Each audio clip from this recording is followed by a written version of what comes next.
everybody, and welcome back to Reaper Pro Tips with me, your host, and Disembodied Hands, Quindy, Justin, John, and... You wanna come? Come on, Papa! Come on, Papa! Up. Yay, Kiki! Good girl! Good girl! Yay! Yay! Good girl, Keekers. Good girl! You a good girl? Hi.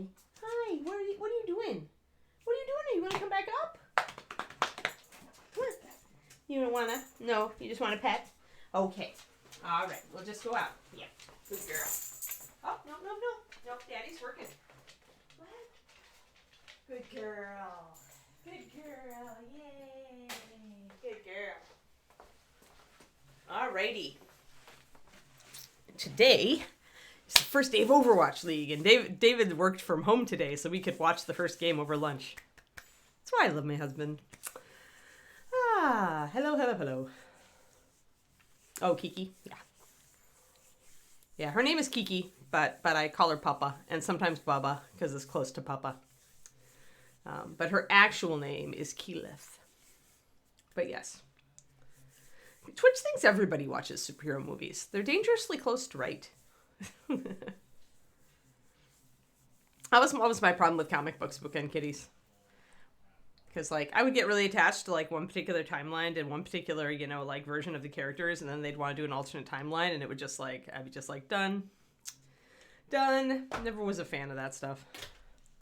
But yeah, hello, everybody. I have puppies. Keyleth. It's the character from Critical Role, Pendrake, so it's Keyleth. Keyleth. That is her actual name, although her actual registered name doesn't have that name in it, so. I call her Keyleth every once in a while. Just a reminder. What did I have for you guys? Oh yeah, I had a pup date. I had pups. I had Kiki's half-siblings, and this is the cutest. I saved the cutest one for you guys. These are about, I want to say they're about 3 weeks old. 3-week-old Shiloh Shepherd puppies. Who is the cutest? So she's got the tripod, the duct pipe, and she duct tapes the ends so that they're not sharp. And the puppies love to sleep in them, but I had never seen a puppy sleeping on one before. So it was absolutely adorable. Yeah.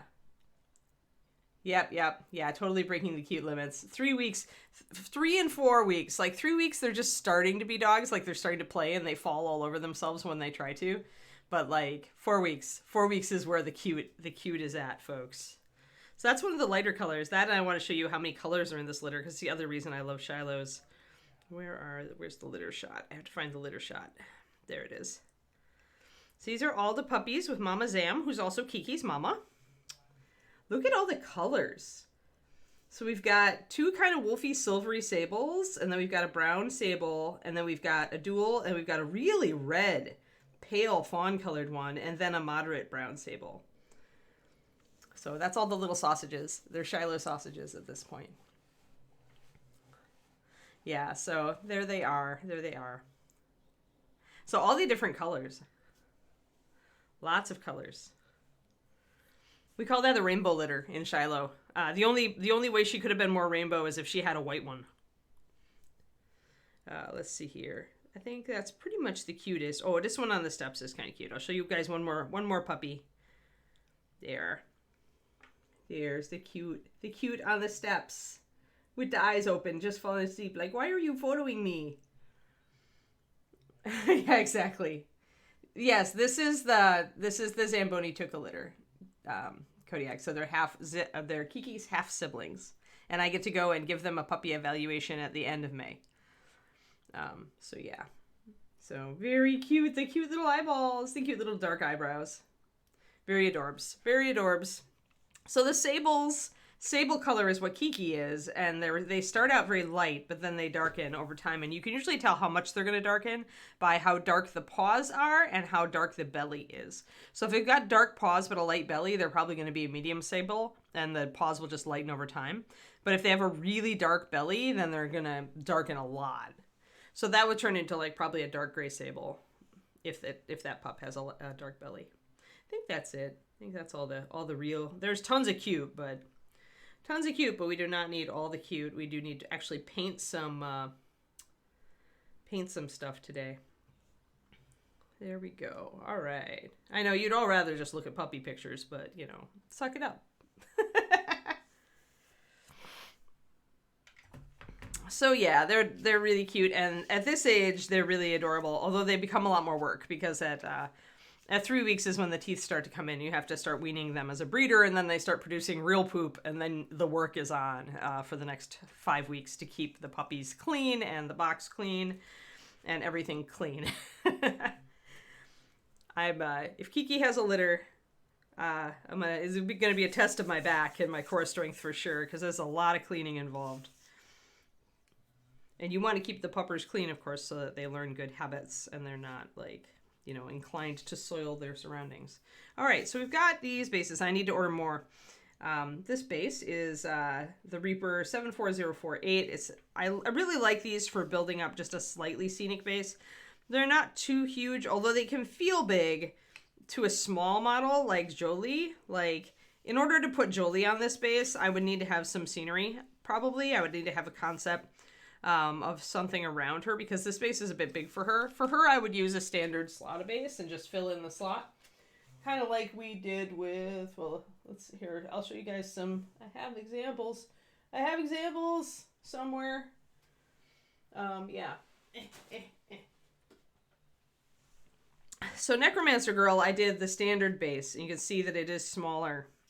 It's also got that rounded corner, so it has a frame of sorts, and it does not, you don't have to fill all the space, unlike this one, where you have a lot of space. And one example of using that one is our Sorceress Lady, where I did the glowing rune stone in the foreground. It's not like you need a lot of scenery, but you need to think about, you know, what you're going to do with that space, and if you can use any part of it to enhance the story. Of course, when you've got a big model like this guy, look at him next to her, he's chonky. So he fills up a lot of space. I can get away with using this big base with some scenery on it. And I wanted to kind of like have him in the cobblestone area, probably standing toward the back, and then have some overgrowth in front of him. Although I could also extend the cobblestones on the back. It depends on how much sculpting I want to do, how married I am to the idea. So I wanted the cobblestones to be kind of fading out into like natural turf, as if they were getting overgrown by, like, he's out in the wilderness at a hunting lodge and there were cobbles laid, but now the wilderness is encroaching on them, that kind of thing. Hey, Space Hobo. Yeah, puppies are pretty a lot of work, that's for sure. Yeah, I just don't have books. I don't have stacks of books, and I'm not sure, you know, where to order them. So yeah, you could totally do that. That's I think what Marika did in her original version, or Jennifer did. One of them did stacked books, and it's probably the most standard part of it. I'm not sure what I want to do with her. I'll have to think. While we paint her, I'll like kind of think, and if I don't come up with good ideas, well, then we'll just kind of do something generic. But with this guy, the question is, how much do I want a green, or do I want to just, because the way the base curves, you can fit him pretty snugly up against here, and the base will curve right around the lip. So I don't really have to do any filler. I can just build from there, or I can do a little bit of sculpting and kind of blend in the area. So I didn't get my green stuff out, but I do have some paste. So I think maybe I will, didn't really want to do green today. So I'm going to glue him down, first thing first. I'm going to figure out where I'm going to position him. I'm going to position him more toward the back. That way I have room to do a little bit, like one extra set of cobbles around the edge. You can see it.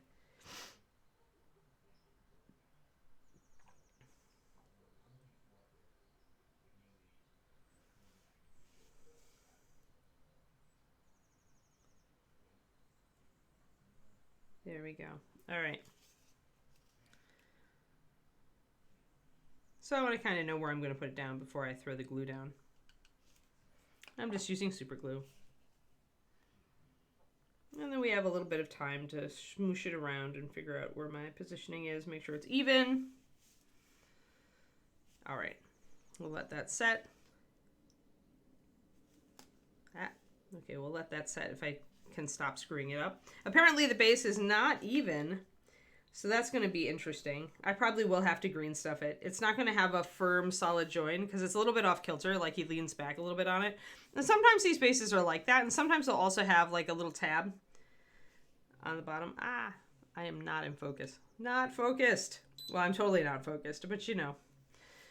So sometimes I'll have a little bit where the mini was cut off of the tab, and you want to clean that off.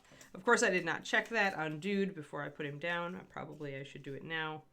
He has a tiny bit. So he has a couple of, like, he's got a thing right there. So if I'm careful not to get the glue on my hands, I can still trim that off. But his base is still a little bit uneven, and I think that means that he's just going to be not super, super flat on there. Now we can trim off this lady, though. Ah, and there's glue on my knife. Oh, well. Let's not get it on our fingers. That's the only thing that's important here. Glue on my knife is not a crisis. But glue on my fingers is a crisis, the way I go. So I'm going to wipe that off real quick on a paper towel so that it doesn't get on me. And perhaps, I don't know how long it's going to take to set this dude up, so we may actually start painting Jolie today. So let us talk. Hey, Tarzan. Good to see you. Yeah, but, so we may start painting her today. So let's talk colors. Let's talk colors. We have pretty much one dress with a border. So you've got a border at the bottom of it. We've got a border at the top of it.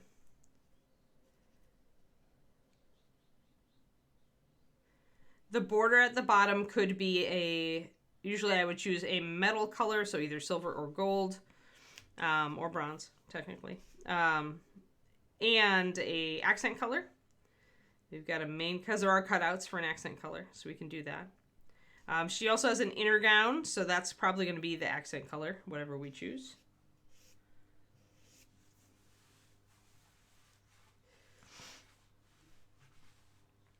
Blurple. You want another indigo?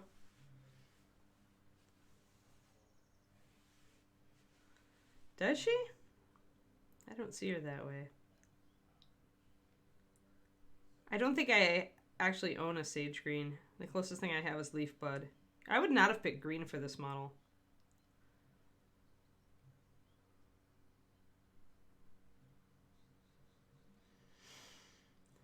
No other ideas, huh? Let me see how this guy's doing. Okay, he's kind of stuck on there. I'm going to use my a modeling paste today instead of green stuff. Yeah, they're goggles. Yeah, she has glasses on her head. You could paint them as goggles. They're pretty big. But technically they're glasses. And this model this is a new sculpt based on old concept art. So this model has been around for a while.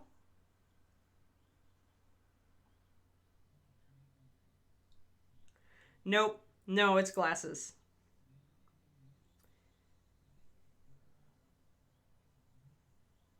So Inara wants auburn hair.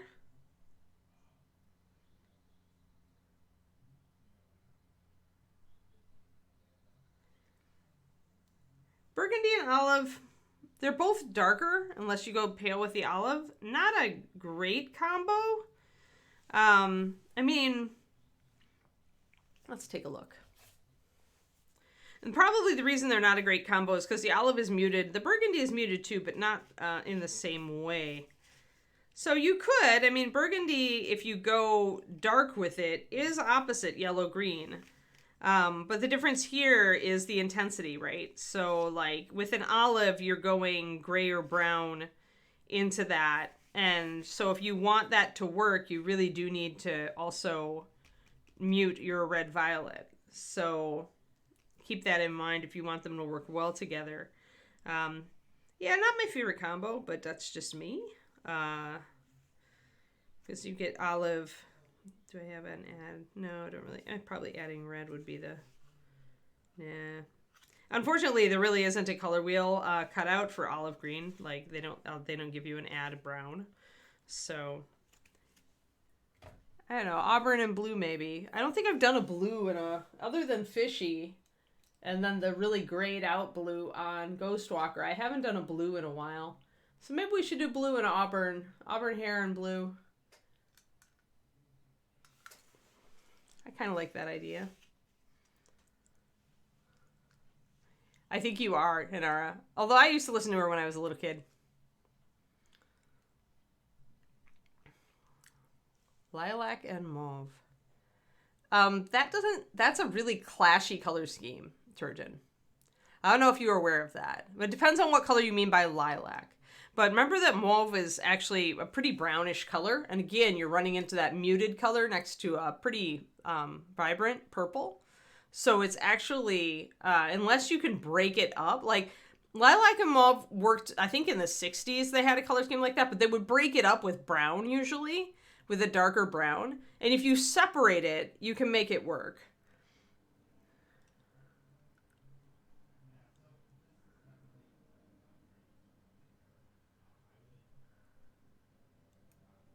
Yeah, Dolly is a great person. I love her attitude and I always have, but yeah, I'm not actually into her music.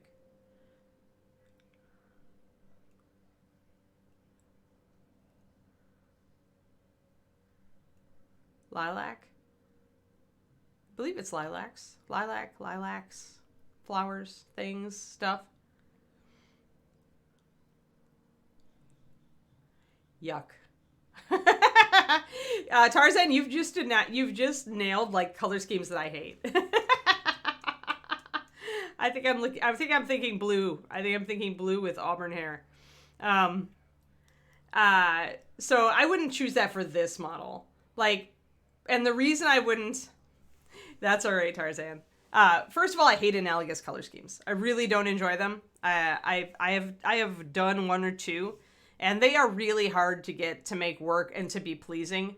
You have to go with some pretty extreme lights and darks, and even then, I just don't enjoy them. Like, my gut doesn't like them. I'll acknowledge that they work, but sometimes there's just something as an artist that you just don't like about a color scheme, and that's just fair. Um, so,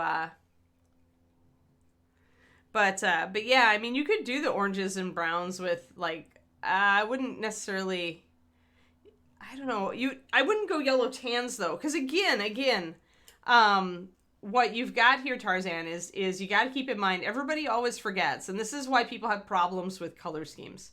Um, you got to get introduced contrast, but you also have to keep an eye on muted versus bright. So if you're doing a really saturated orange, you could get away with a dark brown, but when you start throwing in that yellow tan, which is more of a muted yellow orange, it's so close to your saturated orange, but it's muted out, and they clash like crazy. So you got to be careful when you're doing that stuff. When you've got a brown, but that's actually a tan, which reads more like a yellow or an orange, and you throw that in next to another orange that's a lot more saturated, that's where you get colors fighting. So, and that's why I'm saying that that burgundy olive one is kind of fraught with peril, because a lot of people paint burgundy to be pretty intense, with pretty intense like claret kind of red purple highlights, and you throw that next to a muted green and you can get into some serious trouble. Yeah, and this is probably the biggest thing that people do other than just choosing model colors that are all like the same, right? Like the same shade of green, blue, like everything is the same shade on the model. There are no lights and darks. Like that's probably the biggest mistake I see. But after that, when people are starting to try to flex and try to choose colors, it's like throwing muted color, a really muted color next to a saturated color. You can do it, but the saturated color, in my experience, needs to be small. It needs to be an accent color. You need to limit it, and you also usually want to build a moat around it. And what I mean by that is you want to put a neutral between your bright color and your muted color. Now, you could paint a whole model with a bright color and a muted color that would otherwise clash, as long as you separate it with strong neutrals that are usually dark. But you could also go with light. You could go with an off-white. It would be a little more problematic, though, because the problem with off-white is that the shadows are almost always a color. Like, if you go for gray shadows and they're just gray on an off-white, you really risk everything looking light gray instead of white. And if you go cool, then you've chosen a bluish white. And if you go warm, then you've got a yellowish white. And if you've already got orange and tan and everything else on the model, clash city. Unless you're careful. So like all of these so-called rules that I give you guys, like the muted bright thing, painters break that rule all the time.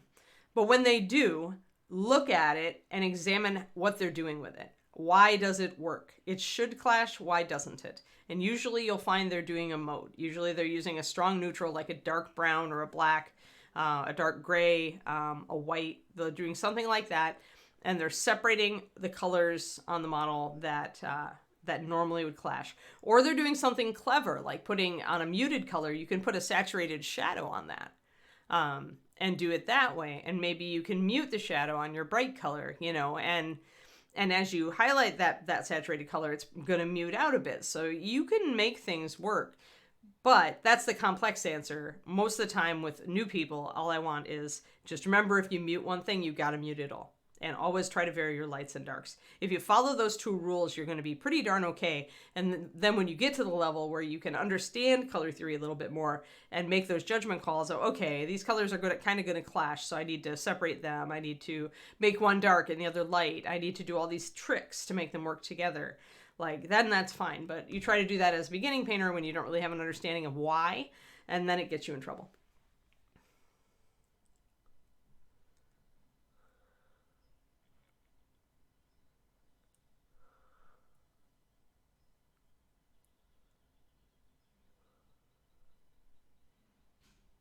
Oh, do we have a... Yeah, my friend end says we're okay. But the internet was wonky here yesterday, so...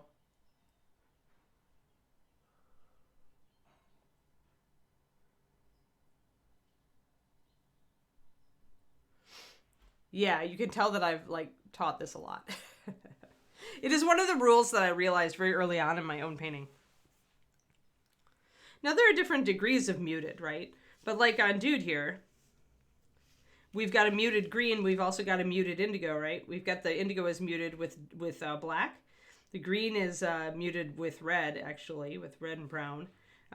The hair is orange, and it seems bright, but there's very little of it, so it counts as an accent color. It's also muted, though. It's actually a red oxide. Then, of course, the browns are muted. The gray is muted. And the gold is, a yellow-brown or brown-yellow, so it's also muted. Everything on the model is muted, so it all works. All right, so let's play with our modeling paste. We're going to model paste. I had decided, now this is the fast and quick and dirty way, pretty much. Let me figure out what tool I want to use with this. I think I want to use one of my metal sculpting tools so I can just wipe it off. What have I got? Do I want to make I'll do the spade, I think. I'll use my spade. Yeah, that's going to work. Having a little spatula tool or even just a craft stick is like optimal for this.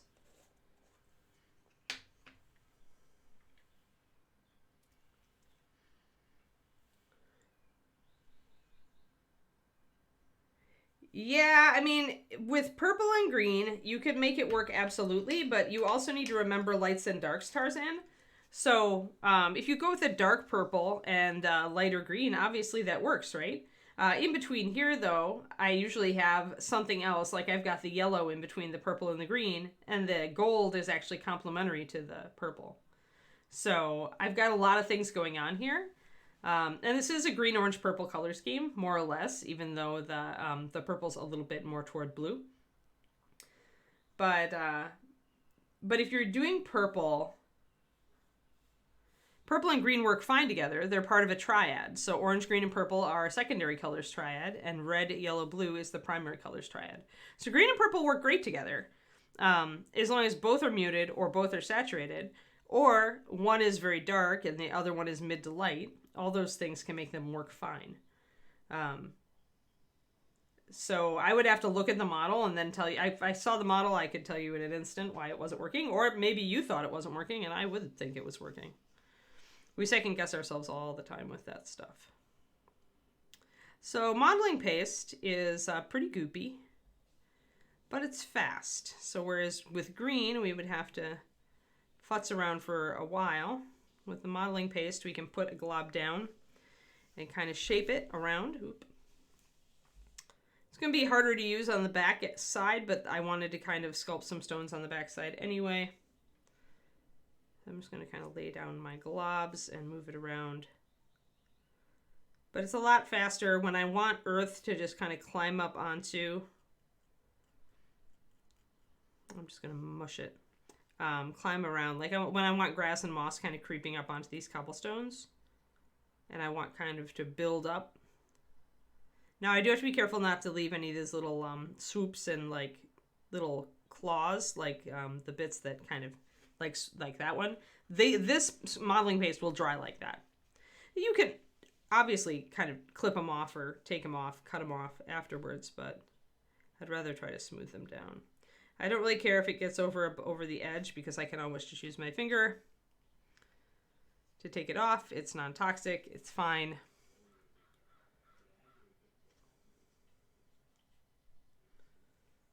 Yeah, Sears had issues during and after the pandemic. They were having a few issues beforehand. I remember Sears having issues back when I was looking for, I don't remember what part or appliance I was looking for, but I actually went to Sears because my parents had always gone there, Pendrake. And they just had no selection, and they obviously had no staff, and it looked like they were on the way down. So I think the Sears died even before the pandemic.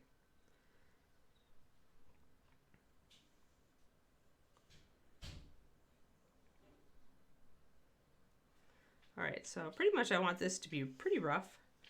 So it's hard for you guys to see. So I'm going to pull my palette into the picture, and that's going to make it a little easier for you to see. There you go. So this won't self-level because it's modeling paste. It's meant to be sculpted, but I can just leave some small irregularities, and it'll look like natural ground when I put stuff over it. I do want to go a little bit irregular here and make bury some of those cobblestones though. So if I can bury some of that cobblestone texture with the paste, then that lets me build up vegetation. I don't want any real big hollows either, so I'll try to smooth it out a little bit. It is a little bit of a pain to work with, but not too bad. It will dry out, so I add water to my jar of it after I work with it. It is Liquitex Flexible Modeling Paste.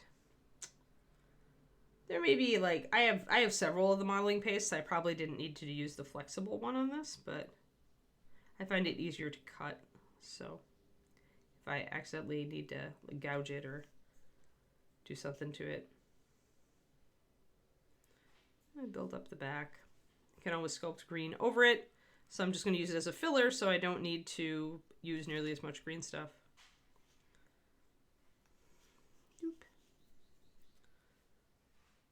But yeah, it's and you get a huge jar of it, as you saw when I showed it on screen, so it's actually quite cost effective considering at the scale we work, as I throw the model across the room. Considering the scale we work at, it'll take you forever to go through it.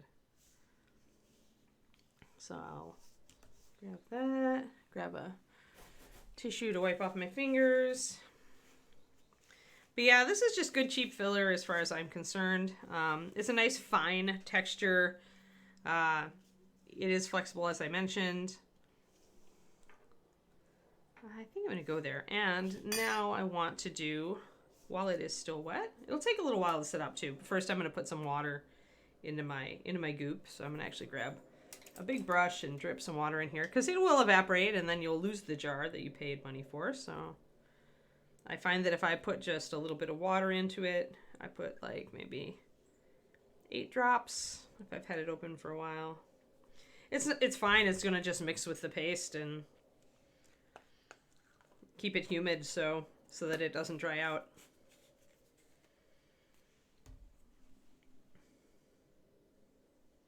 Yeah, any texture paste works. Doesn't really matter. Hey, M. Fontana, thank you for the resub at 43 months. There.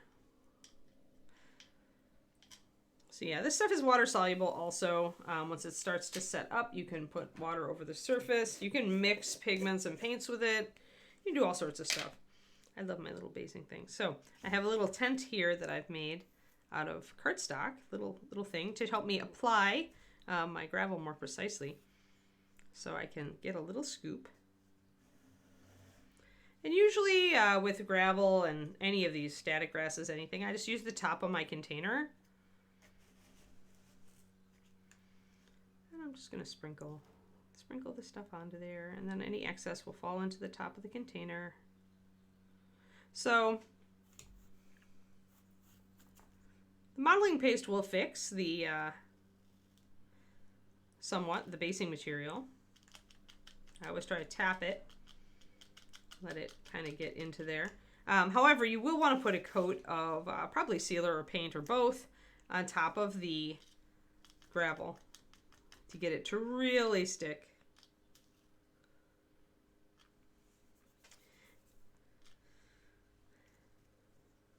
But what this lets me do is get the earth gone right up to the level of the cobblestones. I'm going to get this off of here because I want to actually probably sculpt more cobblestones in the back later on.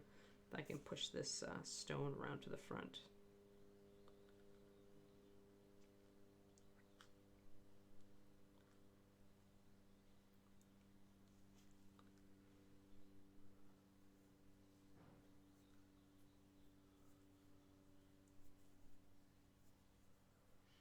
Yeah, I mean, it's just like the same cards I use, just a piece of Bristol or watercolor paper.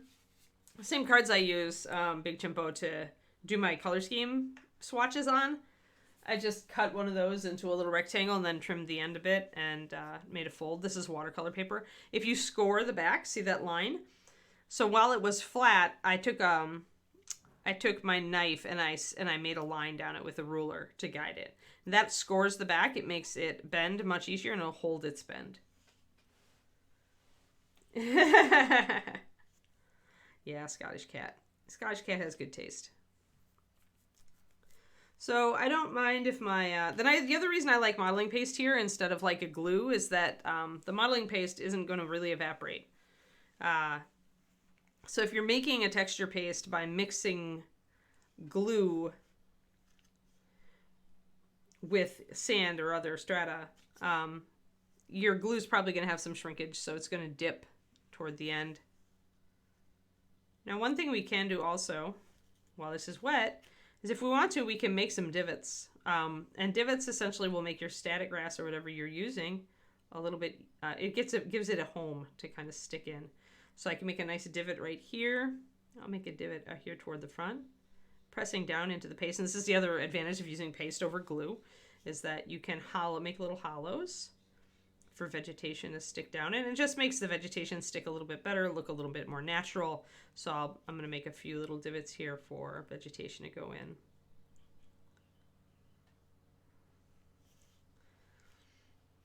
And around the back, I'm just going to kind of smooth it a little. I want to sculpt over, probably give it a little bit of cobblestones. So I'll continue my cobblestones back here. So I've flattened out that area and I've given myself just a little lip where I can put my green stuff down and match it to the base. And again, the sculpting tool is really good for that. I just whipped off a bunch of goop and I'm just going to wipe it off on my tissue and we're good. So we've got a few little hollows. You can see my little hollow, and another hollow to put plant life in. You can dip down real deep there if you want to. If you have a larger stone that you want to put down here, then you can do that. If I wanted to suggest that there were more cobblestones that have been swallowed up, what I would do is essentially flatten out this area here. So let's make a flat area.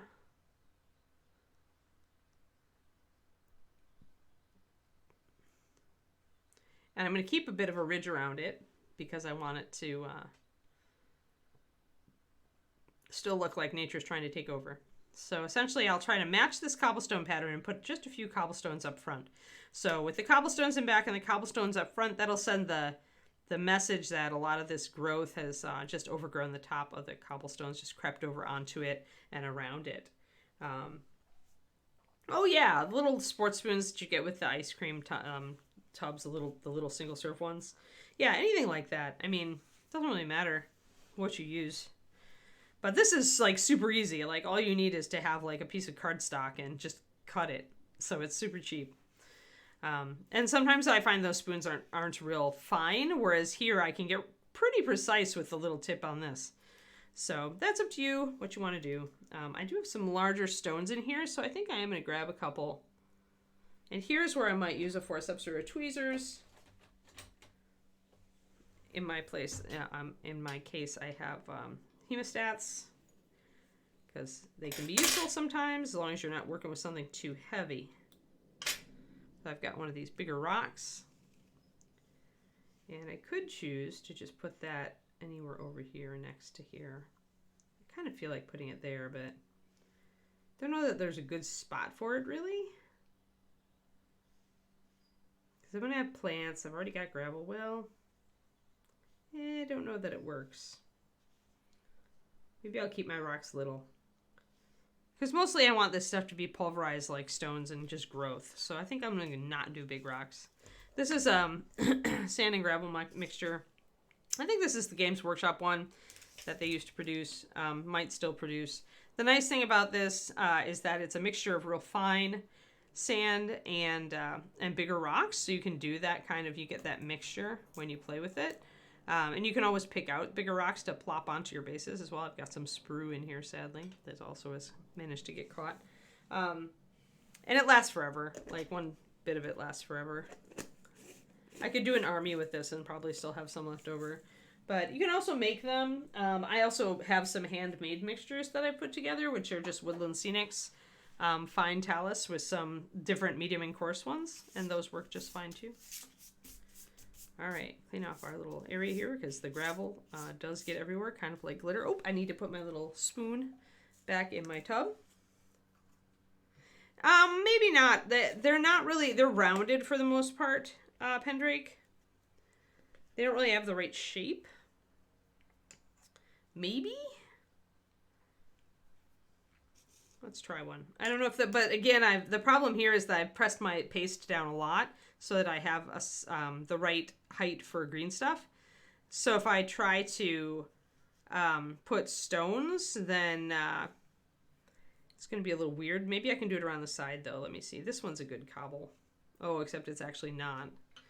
And then you've got to remember these are small cobbles. So we have to find an appropriately small but appropriately shaped stone. Maybe this one. So let's try this one. And I'm just going to put it here on the side. But it's much bigger. I can see that it's much bigger than his stones are. So that one's not actually a good pick. So I need to find a really small, squarish stone.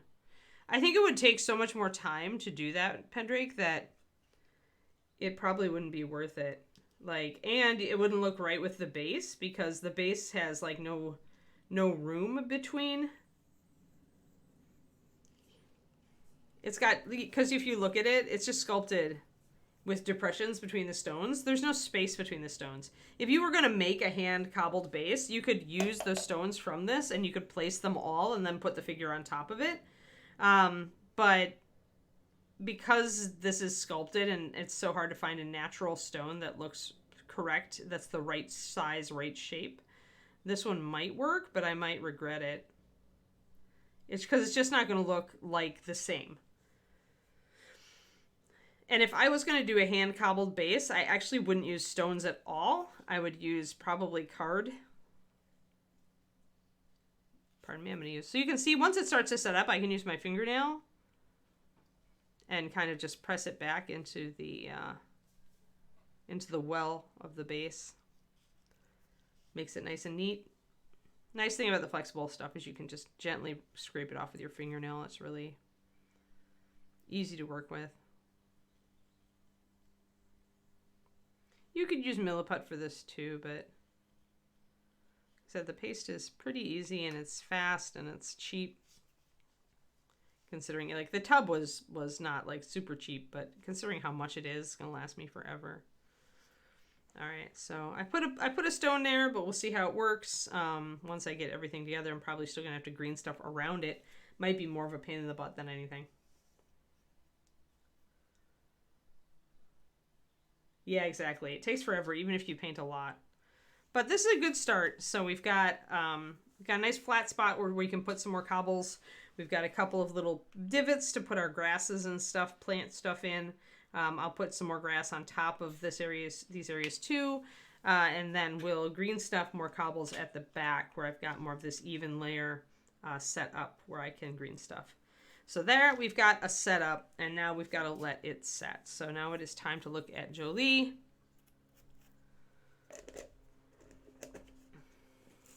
Not Jolene. Jolie.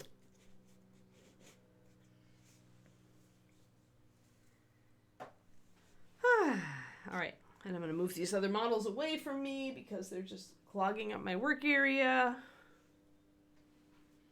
But yeah, I mean, we can also do green stuff, right? Where we, like we did here, and I'm going to be putting some grass onto this space as well to make it look like it's out in the wilds, out in a graveyard, on a windy hillside.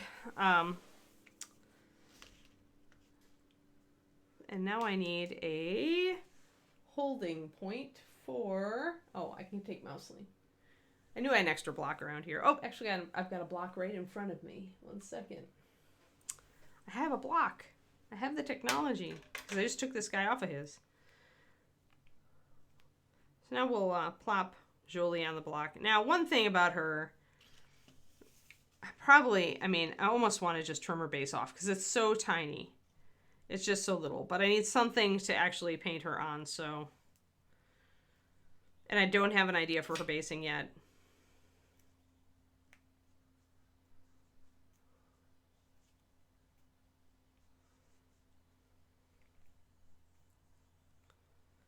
So blue, auburn. I haven't painted blue in a while.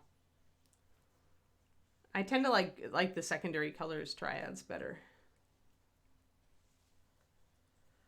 Yep, and the great thing about that is like your friends, you can all share your different basing materials and you'll still have a ton even if you give stuff away. So then everybody wins.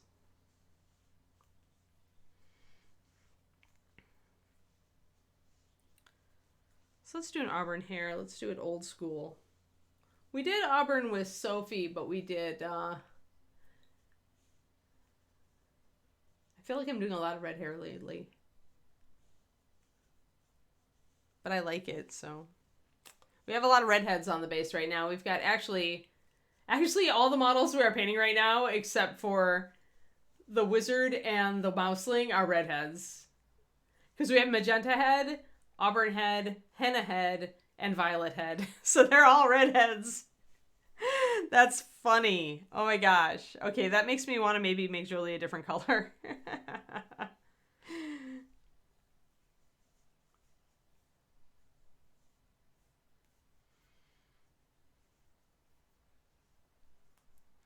Yeah, I like to mix my own chitis because I've got so much basing material after how long I've been in this hobby.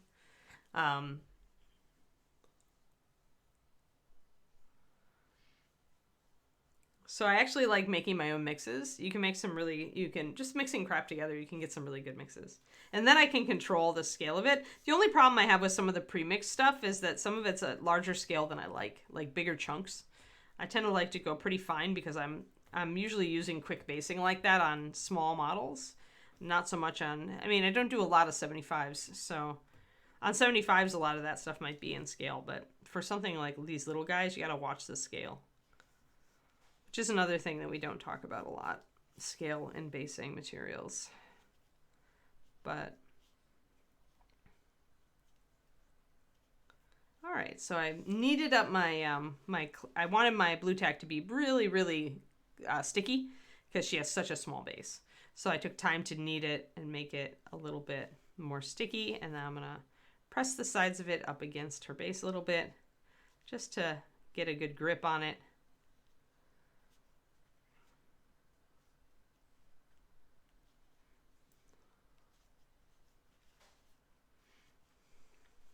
There we go. What blue do we want to use? Let's choose a blue. Let's choose a blue. What have I got? Let me see. What blues do I have? I've got the blues. I definitely got the blues. You definitely have older, darker. Ah! As I drop my blues in the middle of my browns. It's not a very good thing. Got lots of dark blues. Got tropical blue. I'll show you guys what I've got. I'm not going to go with the indigo this time. We've done a lot of indigo, I feel like. Or maybe we haven't. Have we done it? Well, we used indigo. I guess I haven't. I used indigo for the Knowles pants. Hold on. I'm going to get out all my blues. Do you want to go with a brighter blue or a softer blue?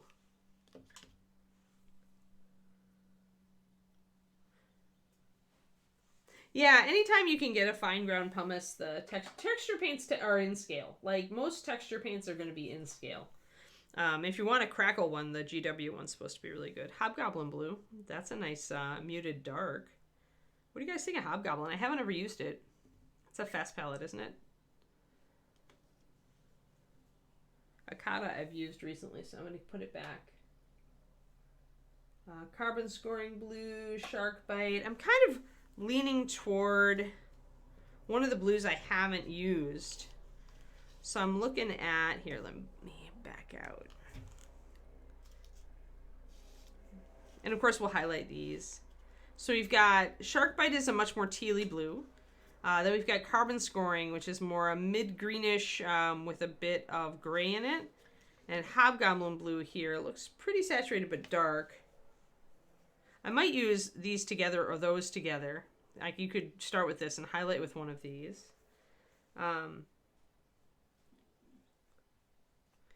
Yeah, Huge Miniatures I got recommended to me for basing stuff. And I went and looked at their site, but they were the one I was kind of concerned about, that it looked like stuff might be a little out of scale. I'm going to not go with a really bright blue, so I'm going to put away Ritterlich, Cyan, and Void. And Ultramarine, because I've used Ultramarine recently on the Sorceress. We're going to keep these guys out for possible highlighters.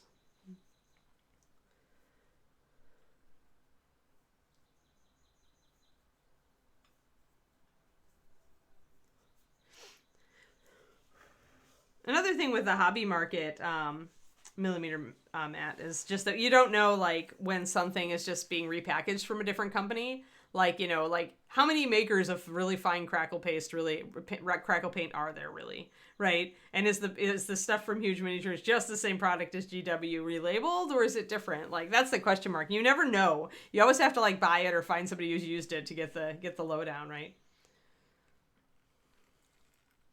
Oh, Green Stuff World's good. A little bit thinner. Okay. That's nice. That's nice to know, Cornico. Thanks for that. Cool, Kitus. Cool. Yeah, it's a little bit, just remember, if you're used to a thicker paint, Kitus, just remember you don't have to thin it nearly as much. You can do a base coat straight out of the bottle with it. Give it a good shake, for sure. And you should get decent coverage. I usually do more like a 4 or 5 to 1 on my base coat. I like the 2 thin coats method. And then, yeah, if you want, if you haven't looked at my Patreon, Kitus, I have a free PDF on there in the public section. If you search on it's patreon.com/paintingbig. And if you search for thinning, you'll find it. It's called Thinning MSP Paints. And it'll tell you how much to thin for each technique. So that'll help you, kind of give you a hack so that you can get ahead in MSP fast. Because a lot of people come to MSP from thicker paints and they're like, they try to thin it, like they just instinctually try to thin it, like they thin another paint and it just goes to water. And they're just like, but it's like, you just don't have to mess with it to get it to the consistency that you need. It gets there a lot faster. So, thinning MSP paints.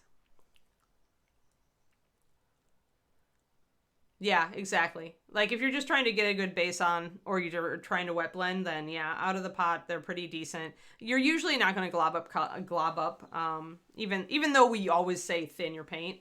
With MSP, you could get away with the base coat straight up if you have to. Like I said, I tend to go 5 to 1 or 4 to 1 and do 2 coats or a coat and a touch up, depending on the coverage of the color I'm working with. Definitely recommend both the black and the white, and then figure out like one of your favorite colors or 2 and pick those up. That's how I tend to. And then Quindy just also linked to the Thinning MSP. That's the class, and it's like I think it's an hour and a half class on how to thin the paints and kind of demoing different techniques with them. So if you get that PDF, that's the PDF that I just mentioned on my Patreon, the free public one, goes with that class. But you don't need to watch the video if you don't want to. You can just refer to the quick tips on the sheet, or you can watch the video and then use the sheet to back up your knowledge. That's the intention. Yeah. It's really hard. Thinning paints is really hard because every paint line out there right now requires a different level of thinning. almost without exception. Like Vallejo is going to require a different level of thinning from Pro Aquarel, which is going to be different from, the tube paint, the scale color artist, which is different from the Chimera colors, which is different from MSP. And so on the one hand, what this does, guys, is it's not bad. It gives us a whole bunch of tools. But what I would recommend is actually the opposite of what I typically do. Usually what I tell you guys when you're starting out is that you should try a whole bunch of different tools and just learn gradually how you gravitate toward one or the other. Like palettes. You should absolutely have both a wet palette and a well palette. Learn how they both work and then figure out which one you prefer. But with paint lines, I'm going to go in the opposite direction real quick. As you learn thinning, what you probably want to do is try a few different paint lines, decide which one you like the best, and then learn how to thin that one really well. And work with that one pretty exclusively for the first part of your painting career. And the reason I say that is that as you work with the paint and as you learn different techniques with it, you're going to get a feel, just a gut feeling. You'll develop it slowly and you'll internalize it, how the paint should look and how it should go on the model when it looks that way. And when you load your brush, you'll be able to tell, oh, this paint seems a little thick, or, oh, this paint seems a little watery. If you kind of look at it, how it spreads on your palette, how it is on your brush. And once you get to the point where you're getting those cues where you're like, oh, this feels a little thick, and then maybe you test it on the side of the base and it is a little thick, then you're getting to the point where you can throw it open and go to any darn paint line. Because at that point, you're not using a 4-to-1 or 3-to-1 or 1-to-1 or 1-to-2. You're not using any of that. Instead, you're using your gut understanding of how paint should look to get the result you want. And at that point, it doesn't matter what you use because you're just going to thin it until you get there. So that's pretty much, yeah, exactly what Big Chimpo just said. Is like, learn one, master one, and then branch out.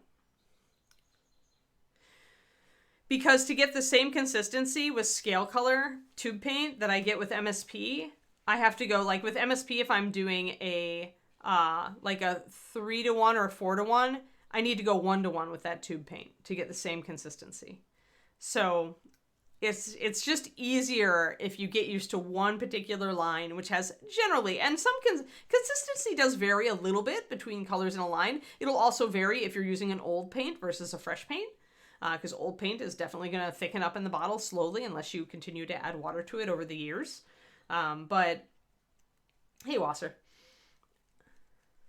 Right, and it's going to give you a better feel if you have one paint line to just be a kind of your ground line that you get a real feel for, and then everything else you can kind of base off of that. And when you do branch out, although everybody's going to go a little crazy and scattershot, it does help if you just like kind of go way into one additional brand at a time. So for me, obviously I created MSP. I've used it for 2 decades almost, or I've used it for at least 16 years now, however long it's been alive, I've used it. But when I decided to like mess around with the tube paints with the scale color artist, I went whole hog into them. And I just used these to paint a model or two with some MSP. I just can't give up my pure white. No other paint line has this color in it. It can't. I don't even buy whites from other companies. It just doesn't make sense. But other than that, I learned the scale color, and right now I'm learning Chimera. So when I did the Mark Masklin's class, I used exclusively Chimera colors so that I could really understand how they worked, right?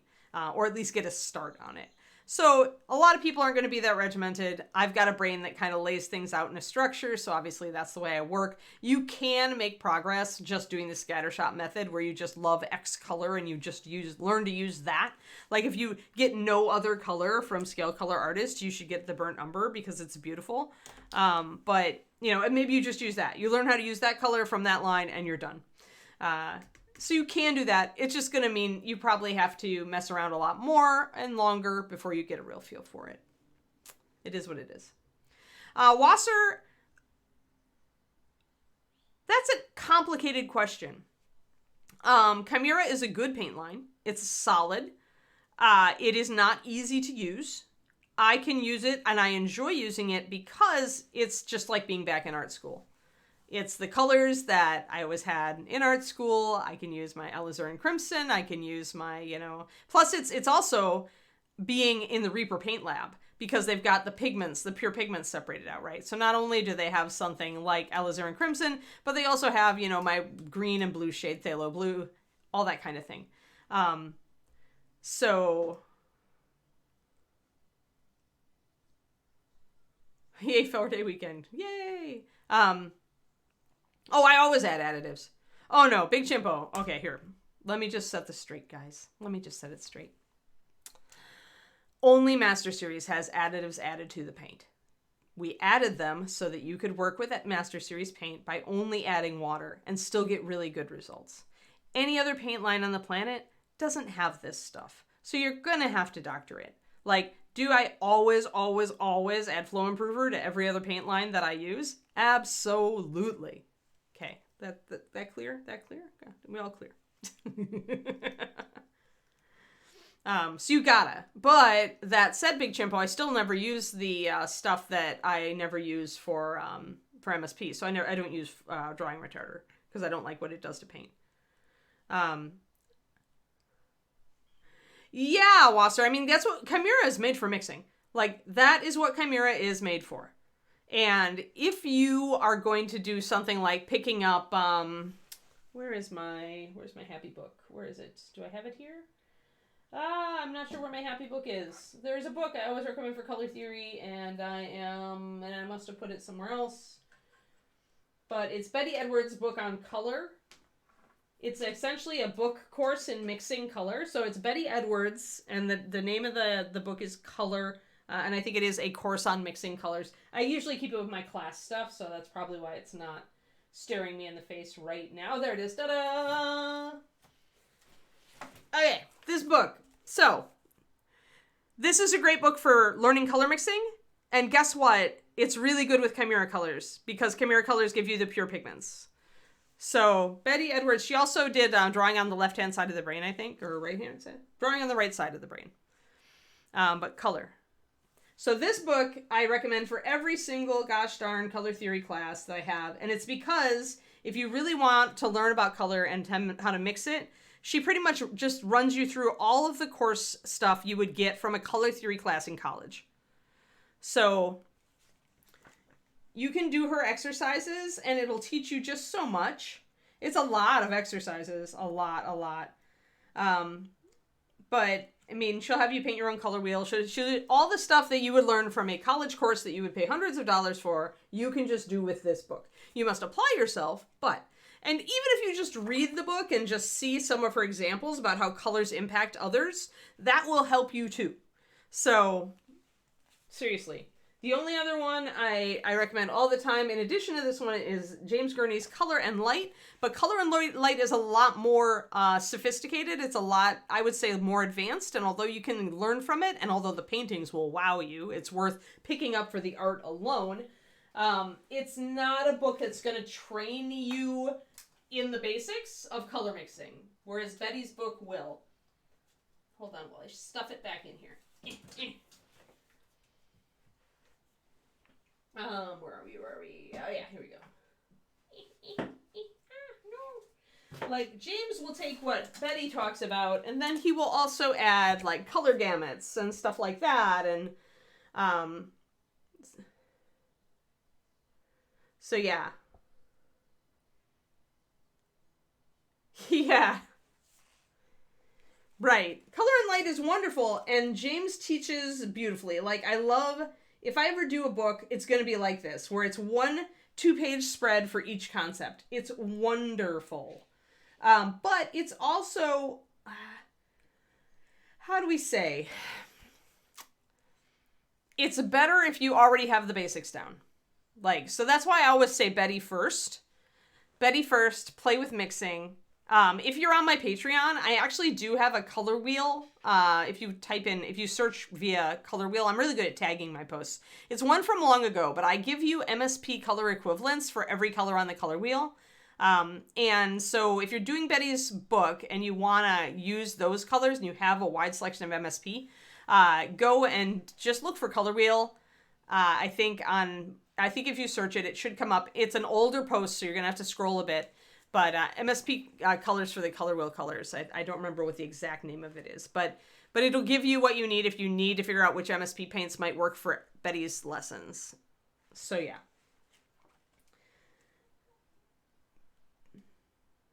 But yeah, so James, but Gurney's book, once you've got like kind of color basics down and you want to start really getting more interesting and more subtle and more just really pushing it, then James is where it's at.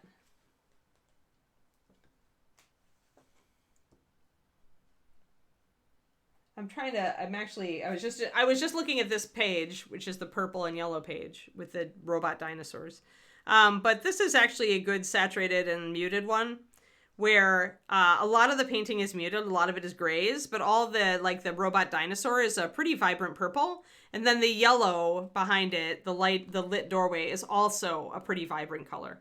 But he's otherwise got some muted colors in this picture. So what the muted colors, and it's more of a bluey gray color here.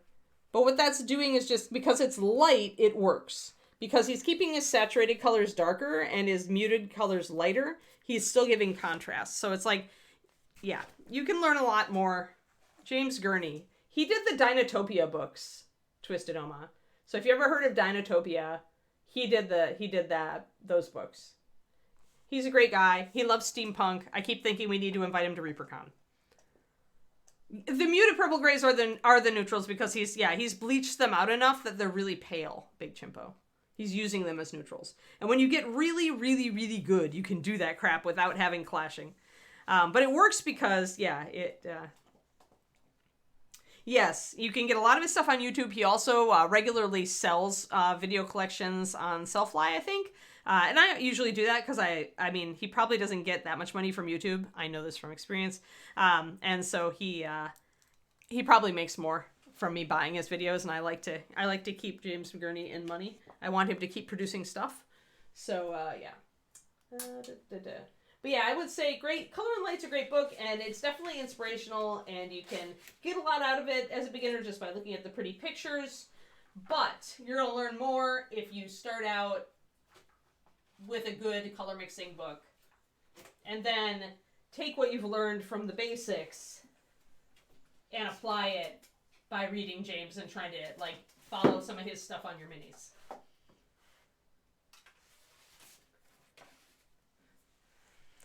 But I like James' Color and Light book particularly for miniature painting because, you can watch his videos and he talks about color and light, but he's not applying it to a 3D surface. So although you can get a lot from the videos, I think as a miniature painter, you get more from that book.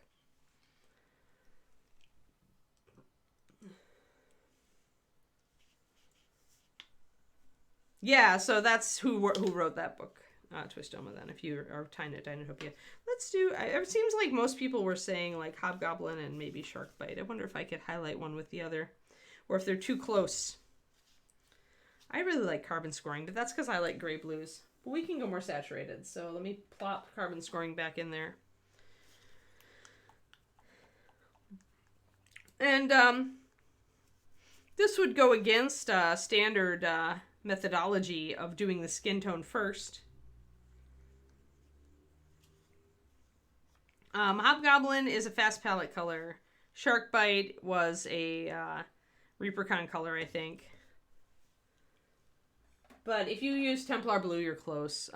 Carbon Scoring is also fast palette.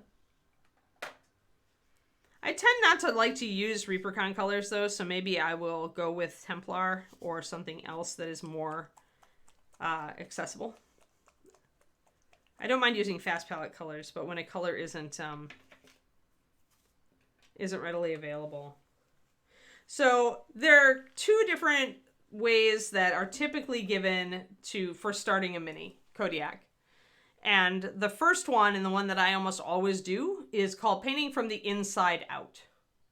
Oh, okay. So Sharkbite is also out there. Okay, so we can use Sharkbite then. So painting from the inside out means you start at the skin level and you work out from there. And when you do it that way, it means that you're never trying to paint these little skin areas, having already finished stuff around them, Kodiak. So like when you do the skin first, you have the advantage of just kind of working out from that, which means that you're not trying to hit recessed areas after the fact, right? The other thing...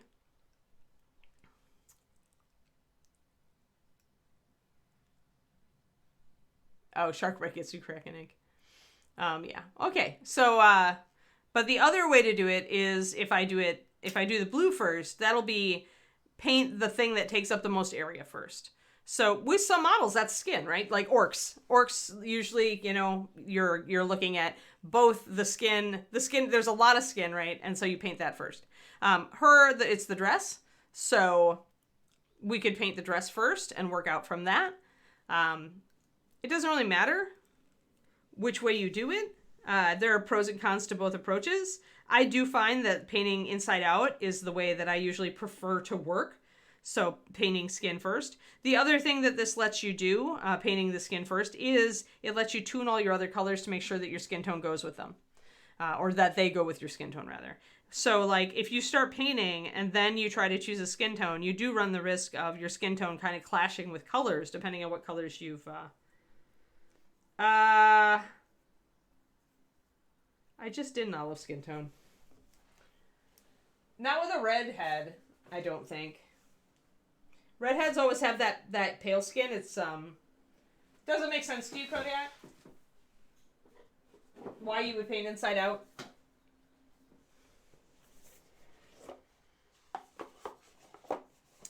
And this guy technically has a little bit too much red, but he's pretty olive skinned.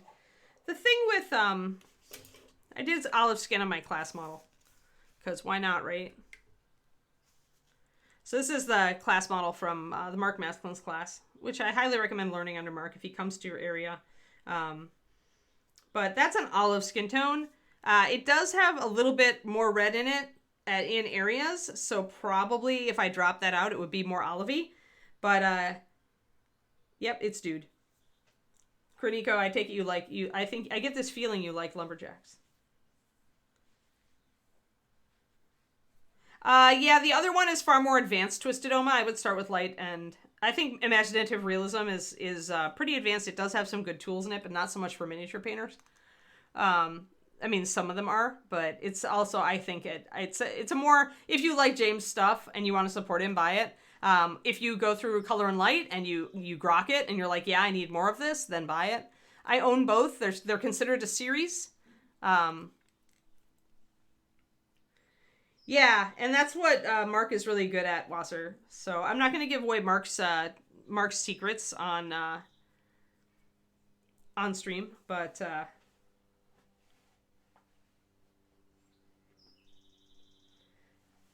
yeah. I mean, it's like skin tones can be complicated, and so figuring out what skin tone is going to work best with the colors you're using is sometimes a challenge for you as a starting painter, right? I mean, that's why bottled skin tones like tan skin are so useful, because tan skin is just a pure neutral. It's not really, I created it to be a core skin color that didn't really clash with anything and that still looked realistic like skin. So, oh, nice. Yep. That's probably, yeah. So you can actually go, that's really nice. Mark is good. He makes good use of video. So yeah, so if you order this bust, if you order his lumberjack bust, you get a video on it. So, but yeah, so this was my weekend work. But yeah, he's cool. But I really like doing skin tones. I like doing realistic skin tones. And I really like putting greens in my skin tones. And so the funny thing about this being olive skin is that I did actually use olive green in it. And so if we get close, you can see it. See the green? Now, when you're going to do that, if you're going to introduce greens into your shadows like I did, absolutely can work. I don't remember how much the model costs. I want to say like 43 euros, but don't quote me on that. You can go to Mark Masculine's, where is he? Here's his website. masculinesminiatures.com. There it is. Mark's a cool dude.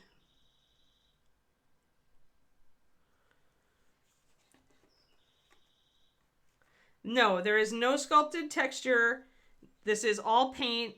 That is all paint. The sheepskin does have some texture, but it's extremely, it's 60 euros. Okay. With the video, that's still not bad. But yeah, so all of this is just paintwork. I mean, that's the beauty of like learning textures, is that, and also there's not a whole lot of mustache sculpted either. But yeah, so this is what you learn in his class currently. So I appreciated the leather texture a lot because it actually gave me a realistic result. And it's faster and less persnickety than the technique that I developed for myself. But it still gives me similar results.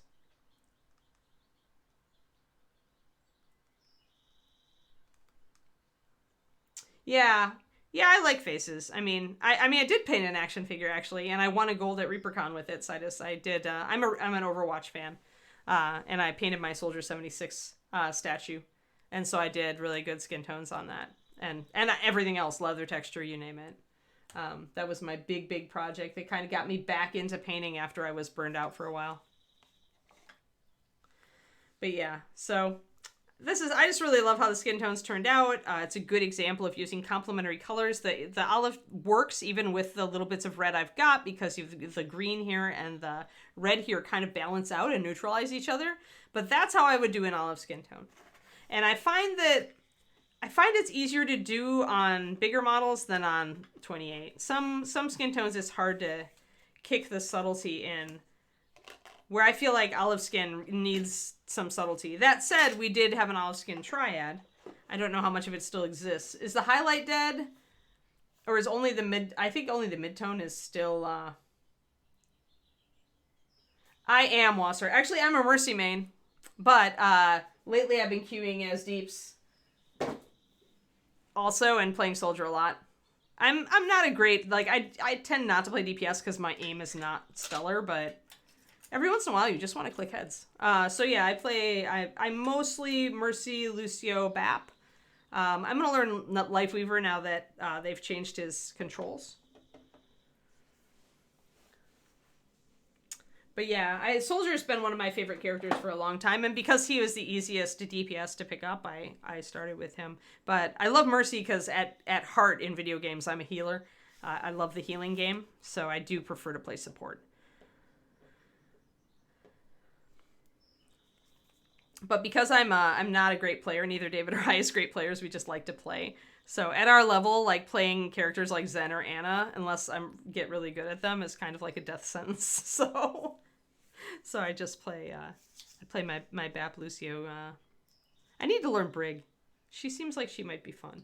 All right, so I just wanted to show you guys, stuff is really setting up now. It's gotten dull on the back. It's not shiny anymore. If I poke at it, I can feel that it's kind of firm. And nothing is shrunk. That's the great thing about the modeling paste, is you're not going to get the evaporation. It's not going to stretch. It's not going to shrink. It's not going to do any of that stuff. It's just going to set up and set up. And it'll stay exactly the way you put it, which is the great thing about using the flexible or the other modeling paste, the Liquitex paste. Most texture pastes also, like from just other like hobby companies, most of those won't shrink, but if it's based on paint, it will shrink slightly. So be aware. But this stuff won't sink, won't change, and all of my divots are still there. They don't fill in. It retains detail. That's why for something like this, I really like the modeling paste. Okie dokie. I don't know if olive skin would work well with blue. Olive skin works great with red, as you could see from Mr. Lumberjack. So, I think if I was gonna do, like, I think my favorite colors if I was gonna do olive skin would be, like a purple, red purple, or a red. I think that olive looks really good with that. It tends not to look good with greens. It tends to, like, kind of ruin the effect. It tends to, any red you put in the skin is going to be overemphasized if you put it with a green. Reapers pretty much. Although I also like, I like the Winsor & Newton Flow Improver. If I don't use Reaper product, I'll use Winsor & Newton Flow Improver. It's been my favorite for like 20 years now. Longer than 20 years, actually. So I have Reaper like on my desk here, but I also think I have some W&N WNN's really powerful though, so make sure you thin it. Like seriously, they say thin it 20-1. They are not kidding. And if you get one bottle, it's going to last you for eternity. Freckles hard to do at this scale, but I could try it, Wasser. I mean, the problem with freckles at 28 is they tend to just look like dirt particles. It's so much easier to do them on a bigger model. What did I do freckles on? Lordy sakes alive. I did freckles. Not recently, not on stream, but I thought I had a model. Damn, I don't remember. I mean, the key to freckles is getting the color right and making them irregular.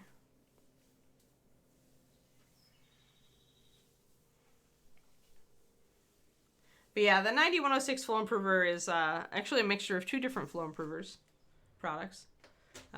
So it is a good well-rounded Flow Improver from Reaper. I would say that the Winsor & Newton is far more of a surface tension breaking Flow Improver. So when you're dealing with Flow Improvers, guys, there's two different things that they can do. And different ones are good at different things. So, and you pretty much just have to experiment to see which. But almost all Flow Improvers will, at some level, they'll work as a surface tension breaker. That's one of the things they do. They're supposed to like help the paint flow nicer and level nicely. So they will break surface tension so that there are fewer brush strokes. And that breaking surface tension is important for miniature painting because you want very little paint to come off of the brush at a time. And so you can essentially unload your brush, and if you've got Flow Improver and that surface tension is broken, you can do really thin lines and really tiny little things like freckles or belt buckles or eyeballs much more easily. The other thing that Flow Improver can do is it can keep paint in suspension when you thin it.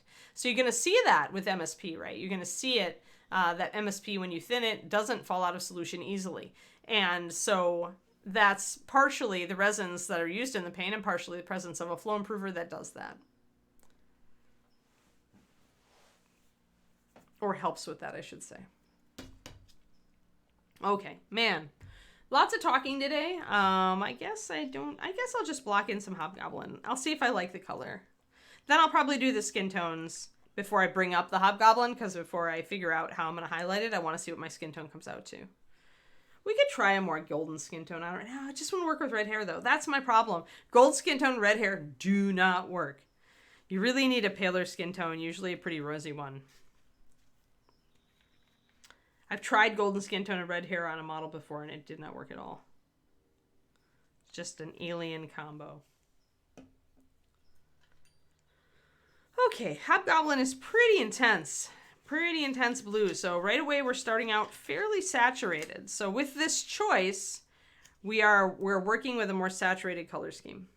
I'm actually gonna put one more drop of Hobgoblin down, and then I'm gonna throw one drop of water into it for a 5-1. Or, I don't necessarily feel like that, Wasser, because I'm used to that combo with Fire Giants. Dark skin, red hair. So that's how I've always painted Fire Giants. So it doesn't make me think that at all. It actually makes me think Fire Giant. It's how I would do Efreets. It's how I would do Demons. It's how I would do Fire Giants. So dark skin, red hair. Absolutely.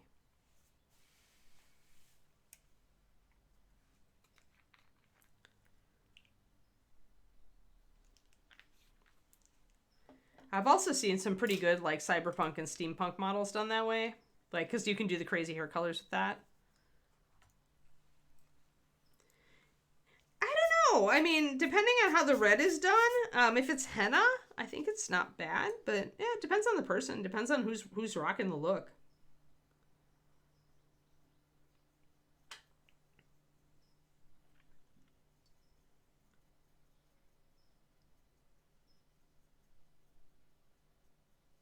All right, so this is a pretty vibrant blue. It's not like super bright. It's definitely got a little bit muted, but it's like more saturated than not. Apparently Hobgoblins are very, very saturated.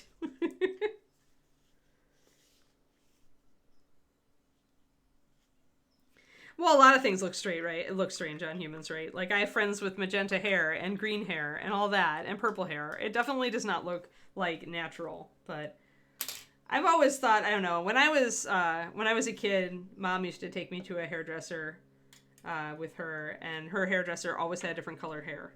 And so I think I just got used to it. I don't make judgment calls on it. I'm just like, oh, all right, that's what we are today. Got it. Let's see here. Okay, I'm just realized that there's some stitching there on her hip. So we'll go up to that and stop.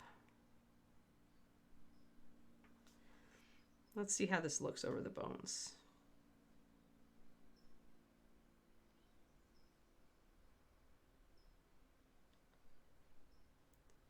I like this blue. This is a very pretty blue. Why did they call it after hobgoblins? Why do hobgoblins have the prettiest blue?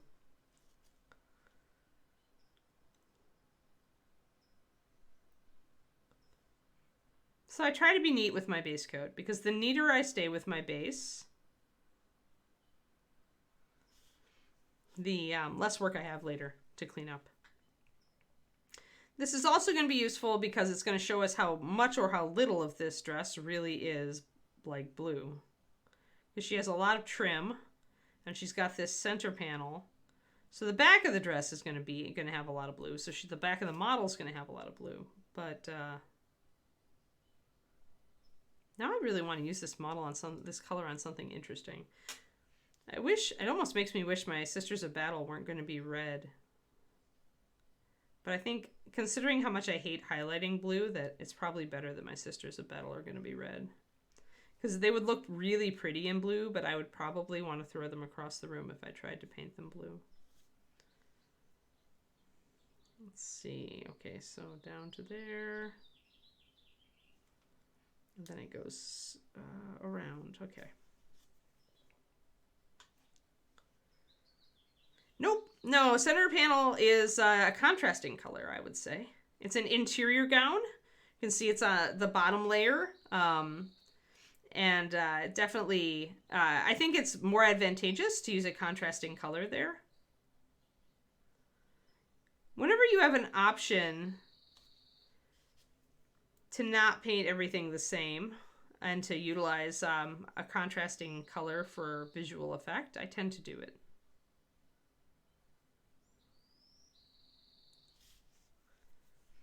I'm gonna paint around the model while the edge is still wet. I always want to be working against a wet edge here. This is a 5-to-1 as far as the paint consistency. But I want to keep working against this wet edge here. And as long as I'm working against that wet edge, I'm going to have a smooth base coat. If I let that edge dry and then I try to paint over it and continue, I'm risking having chonky paint and not a smooth base coat. I did stop on the other side, but that's because I'm up against an edge here. So that's why I was able to stop there. If there's a natural edge or break, then you can stop. Otherwise, try to always be painting against the... Like, I could stop here because I've got an interruption. Or light and dark. Like, I might go with a cream here, Wasser, because the blue is fairly dark, and once I shade it, it will be even darker. So I could go with a cream, or I could take the blue very dark and go with a red, something closer to the other side of the color wheel, yeah.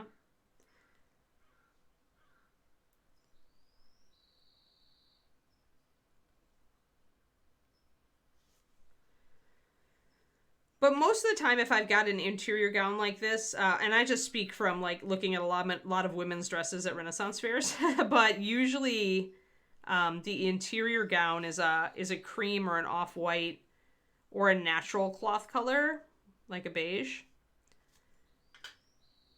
And the fancier colors will go on the outside. But usually when you've got an underdress like this, it'll be a natural color. Not always, though. I mean, it can be a very strong color. I mean, and obviously she's not wearing a traditional, gown. But I tend to gravitate toward more of a natural cloth color because of that. All right, so now we gotta get way up under here. I like this blue, though. It's a pretty blue, but not much of it. Like, there's gonna be a bit of it here, a bit of it there. The back is where a lot of the blue is going to be because the sleeves are also going to be blue. So she's going to have a lot of blue back here. Hobgoblin blue.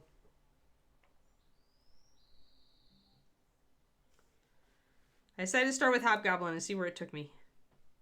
It is a very pretty blue. Funny thing is, I don't paint many models blue, but as far as like the color that I like to wear most often, blue is definitely there.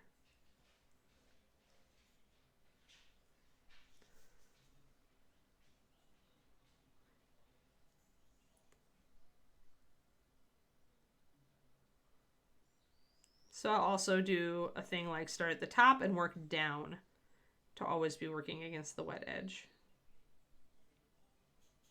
for a smooth coat.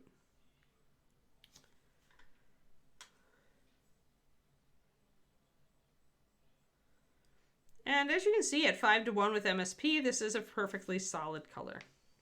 Like, I don't really feel like I'm going to need to touch it up much, if at all. Now, what I could do is, I tend to like to be neat, but you don't have to. You could paint this entire sleeve blue and then just come back with some white or some liner and hit the filler. You know, it's got a detail here on the edge that I would normally paint a different color. You could just come back and hit that, or you could just paint carefully around it. And it's up to you. If you're going quick, if you're trying to finish this model fast, just paint over the whole thing and then just come back and paint over it later. But since one of the things I want with this is to see exactly how much territory the blue really takes up, I'm gonna go be careful with it.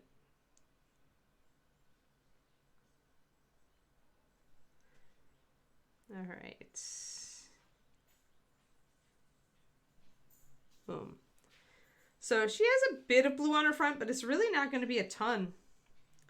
Part of why I'm doing this is I was thinking about painting the cover of the book in blue as well. Though I don't know that that would work great here, obviously, so maybe the outer cover needs to be something else. Oh, and I just spotted a mold line, so I'm going to stop and take that off.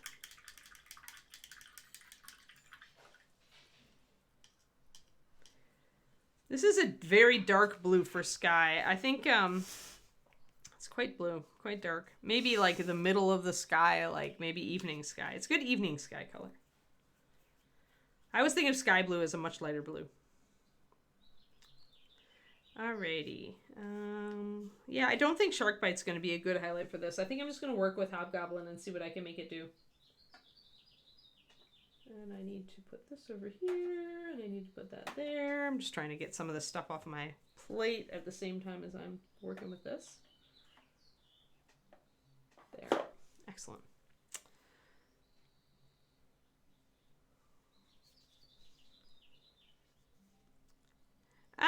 No, I want it to be consistent. I think the gown would be consistent.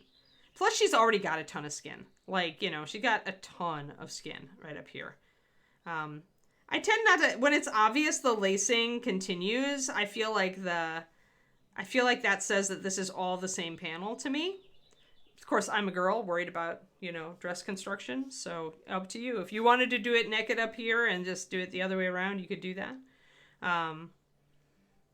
But it just would look weird to me because the belt, if the belt was straight across, maybe, because then it would have something for this to drape from. But otherwise, it doesn't really. So, yeah. It's up to you. It's always up to you guys what you want to paint the model as. But I think there's definitely an interior dress going on because she also has sleeves.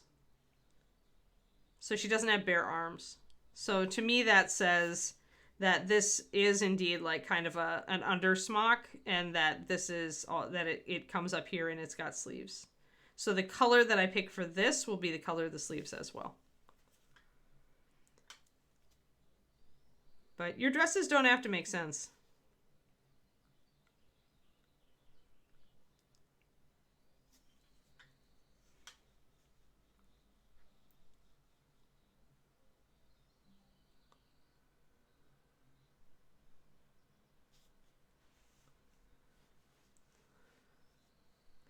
Yeah, you feel free to toss out ideas and I'll tell you whether they resonate with me or not. Sometimes you guys get really good ideas, and sometimes they're good ideas, they're just not what I'm feeling at the moment. That's more like it.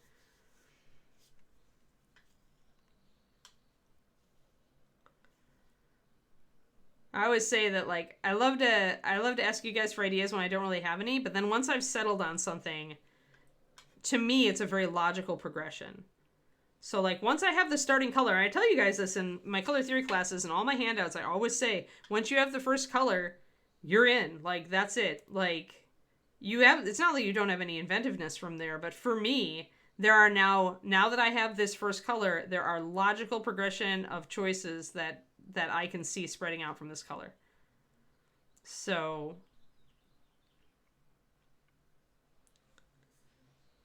whereas if we had gone with red, if we had gone with any other color, there would be a different choice set.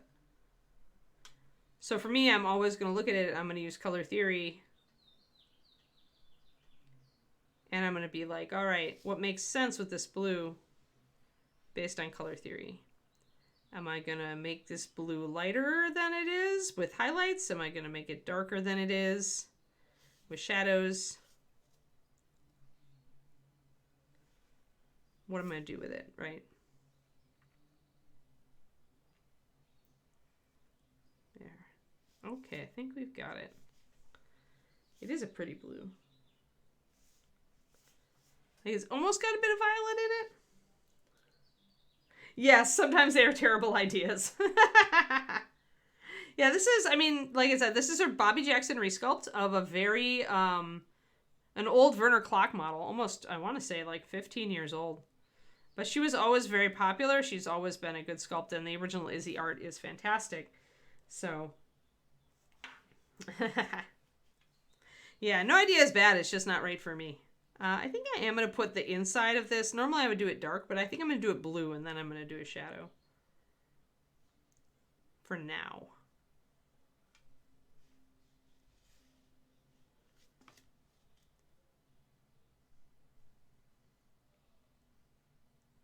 Because that'll give me more of that blue, because I like the blue, and I want a lot of it on the model.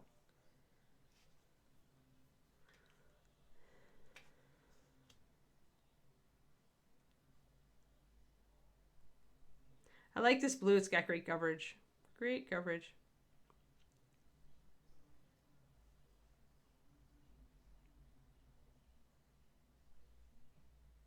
I can tell it's got a bit of white and a bit of black in it. Possibly. Hard to tell if it has some violet in it because our blue base is pretty potent. I don't know that it does. It's pretty. It's a pretty blue. Oh, hey, it's time to actually stop the screen. I think I'm going to stop there because I've got a solid base coat. And I think I hit everything. So let us halt there. We'll go with blue. And I'll consider switching to a different hair color than redhead because apparently every model I'm painting right now is a redhead. And if I had realized that from the beginning.